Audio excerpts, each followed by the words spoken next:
For decades, the world feared there would be too many people. Governments warned of population explosions.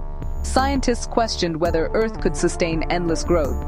The idea of overpopulation shaped books, documentaries, and public debate for generations. But in 2026, the conversation has changed.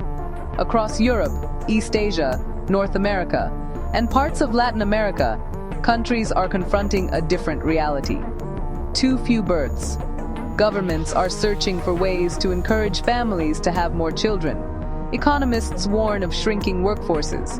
Healthcare systems prepare for rapidly aging populations. Some towns and villages are slowly disappearing as younger generations move away or are never born. At first glance, this seems like a simple story of declining fertility, but according to the United Nations Population Fund, that's not the real crisis. The deeper problem is that millions of people are no longer able to build the families they actually want. And that changes everything. For most of human history, population growth was painfully slow. Life expectancy was short. Disease, famine, and high child mortality limited population growth for thousands of years. It took humanity hundreds of thousands of years to reach 1 billion people. Then everything changed. Advances in medicine, vaccines, clean water, agriculture, and public health transformed civilization. People lived longer, more children survived into adulthood, and the global population expanded at an unprecedented pace.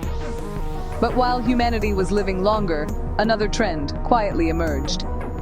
In the early 1970s, women worldwide had an average of about 4.5 children during their lifetime. Today, the global fertility rate has fallen to just above replacement level, and in many countries it is far lower. Some now record fewer than 1.3 children per woman, among the lowest rates ever observed. As fertility falls, societies grow older, and future generations become smaller. It's a demographic shift affecting much of the world. Many people assume this simply means people no longer want children. But the evidence tells a very different story. According to the United Nations Population Fund's latest global survey, conducted across 14 countries with more than 14,000 participants, millions of people still want children, often more children than they expect to have. Nearly 1 in 5 adults of reproductive age believe they may never achieve the family size they actually desire. Why? The biggest reason is financial pressure. Rising housing costs, expensive childcare, longer education, insecure employment, and the increasing cost of living make parenthood harder than ever. For many couples, delaying children isn't a matter of preference. It's a matter of survival.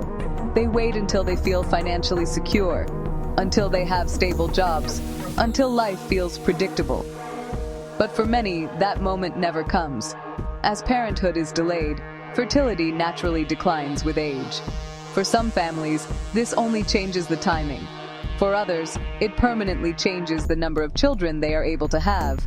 The result is a growing gap between the families people dream of and the families they are ultimately able to build. And economics isn't the only force shaping those decisions. Increasingly, uncertainty itself has become part of the equation.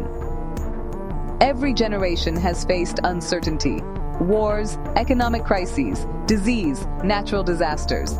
But today's uncertainty feels different because it is global. According to the United Nations Population Fund, nearly 1 in 5 respondents said concerns about climate change, environmental degradation, conflict, or future pandemics had influenced their decisions about having children. Previous generations mostly asked practical questions. Can we afford another child? Will there be enough food? Can we survive another winter? Today, many young adults ask something far more difficult. What kind of world will my children inherit? Will the climate become more unstable? Will housing become even less affordable? Will opportunities improve or disappear? These questions don't have easy answers, but they increasingly shape one of the most personal decisions a person can make. Choosing to have children has always depended on hope. Hope that tomorrow will be safer, more stable, and full of opportunity. When that confidence weakens, family planning changes with it. Yet uncertainty is only part of the story. For millions of people, the challenge is even more fundamental. They simply cannot exercise their reproductive choices freely. Around the world, millions still lack access to contraception, fertility treatment, or reproductive health care. Others face financial, legal, or social barriers that limit their choices. According to the United Nations, this is not a crisis of population numbers. It is a crisis of reproductive agency. The freedom to decide whether to have children, when to have them, and how many to have. That freedom works in both directions. People should be able to avoid pregnancies they do not want. They should also be able to have children when they do. Neither decision should be determined by poverty, discrimination, or inadequate health care. The goal isn't higher birth rates. The goal isn't lower birth rates. The goal is freedom. Because real reproductive freedom means people can build the families they choose, not the families their circumstances force upon them. Fertility may seem like a deeply personal decision, but when millions of people make similar choices over decades, entire societies change. Governments often respond with financial incentives, but experience shows that money alone rarely reverses long-term demographic trends. People also need affordable housing, accessible healthcare, stable employment, equal opportunities, and confidence in the future.